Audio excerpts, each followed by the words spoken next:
Tu sais, genre j'ai commencé YouTube, je m'attendais. Enfin, pour moi, je savais que j'allais rester dans mon coin et que j'allais jamais percer plus que ça, et c'est toujours le cas, j'ai pas percé. Mais il y a beaucoup d'autres chaînes YouTube qui m'ont inspiré, notamment par exemple genre Studio Bagel, etc.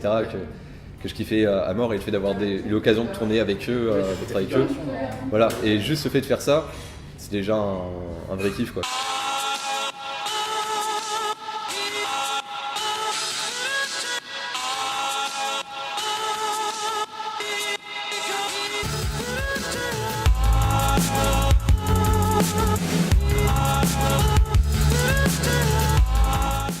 Alors, sur ma chaîne YouTube, en fait, je tiens une émission qui s'appelle, je tiens depuis récemment une émission qui s'appelle Upside Down, où j'essaye de parler du coup de l'envers du décor des tournages, que ce soit des tournages de fiction ou même de clips, parfois de concerts ou de tournées, parce que c'est plein de choses sur lesquelles je bosse.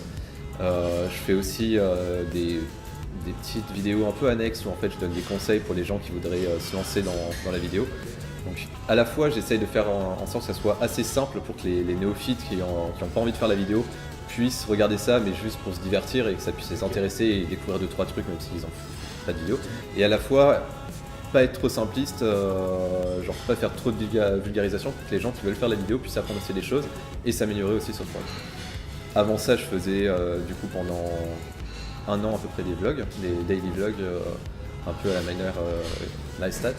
Chaque jour tu crées, et c'est surtout le fait de devoir te dire il faut que je sorte de chez moi, faut pas que je reste, faut que je sorte, faut que même si j'ai rien de prévu, faut que je monte des trucs, parce que du coup je peux pas faire une vidéo je monte mon assiette, voilà ce que j'ai mangé ce midi, j'ai pas envie de faire ce genre de vlog, et du coup le fait de faire ça, en fait je sais pas, ça te pousse à découvrir un peu, à sortir de ta zone de confort tout le temps, et c'est ça le plus important, c'est là où on se surpasse un peu entre guillemets. En fait, ce qui m'a poussé à faire des vlogs, c'est-à-dire que, comme on le disait tout à l'heure, au début j'avais commencé par les podcasts, les sketchs, etc. Et j'avais un peu envie de me renouveler. En fait, j'aime beaucoup me renouveler, j'aime beaucoup changer à chaque fois. Et pour le coup, j'avais découvert, donc c'était en juillet 2015, c'est ça ? Juillet 2015, où en fait il y avait Casey Neistat qui avait commencé les vlogs il n'y a pas si longtemps avant, que je l'ai découvert sa chaîne.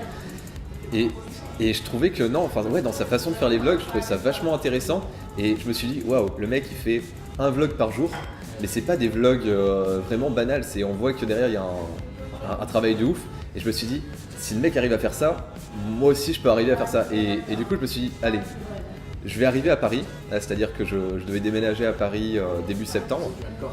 Je viens de Corse à la base, exactement, et du coup je me suis dit putain, c'est le meilleur moment, je me dis on va faire des vlogs. Le prétexte, ça sera parce que je vais à Paris, et du coup, ça me fera une sorte de journal de bord aussi de mon arrivée à Paris, parce que ça a été un grand changement pour moi. À la base, YouTube, moi, je sais que quand j'avais commencé, on gagnait pas encore. Si on commençait justement à gagner un peu d'argent sur YouTube, ça venait vraiment de se lancer. Et du coup, en fait, c'est vrai que la plupart des gens qui étaient sur YouTube, c'était vraiment pas du tout pour l'argent, c'était vraiment juste le fait de créer, quoi. Et c'était pas du tout dans notre optique de se faire l'argent avec ça. Et c'est vrai qu'au fur et à mesure des années, en fait, du coup, la source de revenus via la monétisation des vidéos et les demandes de partenariat, en fait, de la part de marques, etc., est devenue de plus en plus fréquente. En fait, il y a de plus en plus de youtubeurs du coup qui recevaient ce genre de demandes.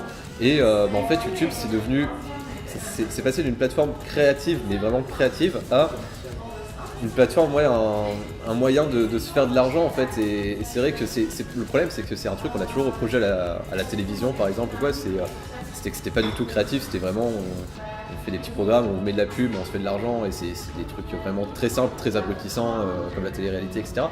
Et en fait YouTube est en train de devenir ça de plus en plus, avec même toutes les vidéos un peu prank.